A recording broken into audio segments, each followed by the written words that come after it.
साथियों, यदि आप भी उन लोगों में से एक हैं जिनका विवाह तो संपन्न हो गया है, लेकिन अभी तक उनके घर पर पहली संतान नहीं प्राप्त हुई है, इसी का हम यहां पर वैज्ञानिक विश्लेषण कर रहे हैं। आप अपनी जन्म पत्रिका अपने समक्ष खोल करके रख करके यहां पर एपिसोड देखिए, ताकि आपको जो कारण है वो भी समझ में आ जाए और उसका जो निदान है वो भी आपको समझ में आ जाए। पूर्ण चुनौतीपूर्ण और पूर्ण वैज्ञानिकता, पूर्ण तार्किकता के साथ में यहां पर दावे के साथ में बात की जाती है।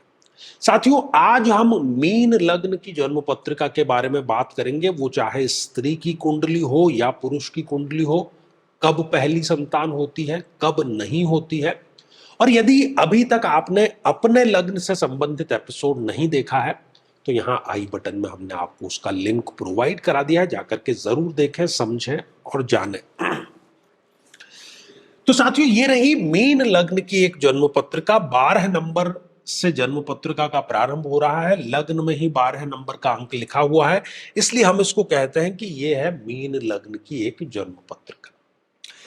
अब पंचम ये जो भाव है, जहां पर आप 4 नंबर का अंक लिखा हुआ देख रहे हैं, इस भाव से ही निर्णय होता है कि प्रथम संतान कब होगी, और इस भाव के स्वामी से। तो इस भाव के स्वामी कौन बनते हैं? कर्क राशि के चंद्रमा। तो कहने का तात्पर्य ये कि इस जातक को जब भी चंद्रमा की महादशा जीवन में आएगी, बहुत संभावना है प्रबल कि पहला इनको संतान प्राप्त हो जाए।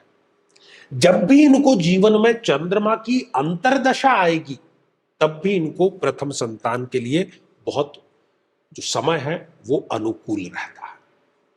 लेकिन यदि हम देखते हैं कि चंद्रमा स्वयं उठ करके इस छठे भाव में विराजमान हो गया, कुंडली में, लग्न कुंडली में, या इस अष्टम भाव में विराजमान हो गया, या इस द्वादश भाव में विराजमान हो गया, या नीच राशि का होकर के इस भाग्य स्थान पर विराजमान हो गया, या वो जन्म पत्रिका में कहीं पर भी राहु, केतु या शनि ऐसे अति पापी ग्रहों के साथ में यदि युत होकर के विराजमान हो गया है, या सूर्य के बहुत क्लोज कंजक्शन में है, अस्त हो गया है आकर के, या फिर कुंडली में वो खुद ही 0 डिग्री के हैं चंद्रमा, या 28, 29 जैसी अंतिम डिग्रियों के हैं, तो इन सारी की सारी परिस्थितियों में इनके प्रथम संतान में अननेसेसरी डीले जरूर होगा।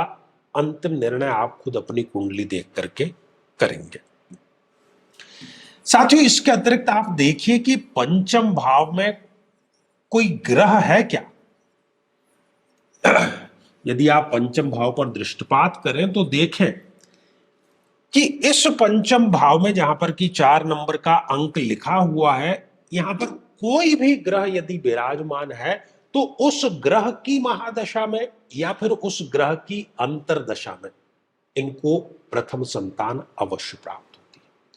अब यह भी हो सकता है कि यहां पर कोई ग्रह ना हो, खाली हो ये भाव।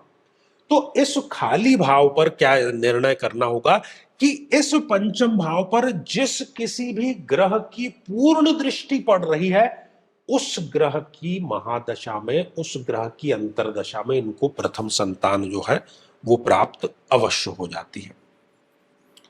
साथियों, अब यहां पर ये चीजें हम जरूर देखें कि यहां पर हमने बात कर ली, लेकिन यदि मारक ग्रह पंचम भाव में विराजमान है तो वो संतति में डीले जरूर कर देता है। यदि शुक्र देव, जो कि अति मारक ग्रह है इस जन्म पत्रिका में, यदि यहां पर विराजमान है, तो वो अननेसेसरी डीले कराते हैं। इस जातक या जातिका को भी मूत्र संस्थान से, किडनी से संबंधित कोई ना कोई समस्या जरूर दे देते हैं।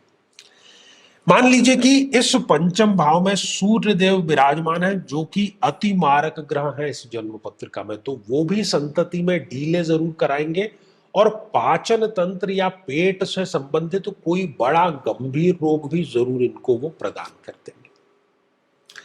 मान लीजिए कि इस पंचम भाव में शनिदेव विराजमान है, तो शनिदेव वैसे भी देरी के कारक हैं और एक अति मारक ग्रह है इस जन्म पत्रिका में, तो वो किसी न किसी प्रकार की डिले संतति में कराने के साथ ही कोई लाइलाज बीमारी भी इनको जरूर दे देते हैं।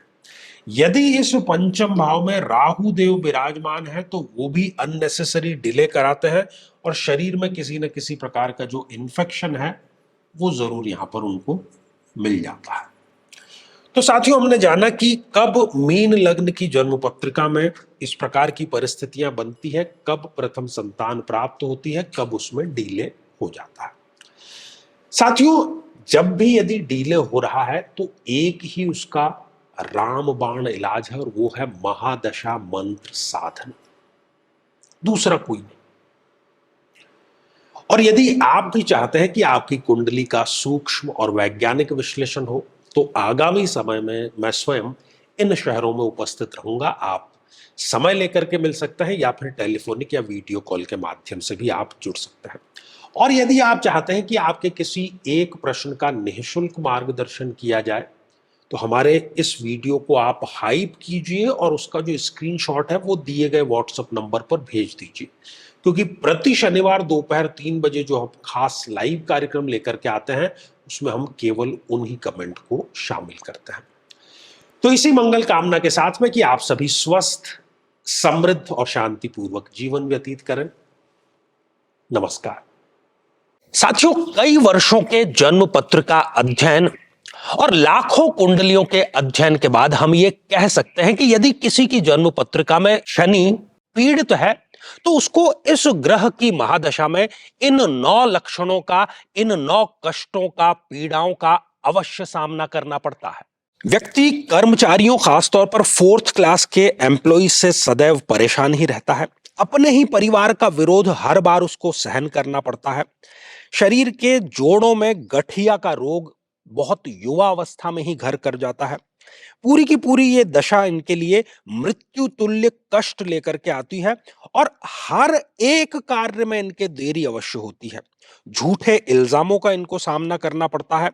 बदनामी के कारण इनका कई बार घर से निकलना दूभर हो जाता है और किसी केस में तो जेल योग तक का इनके समीकरण जरूर बनता है। व्यक्ति कई बार आलस्य के चलते आवश्यक कार्य को भी टालता चला जाता है।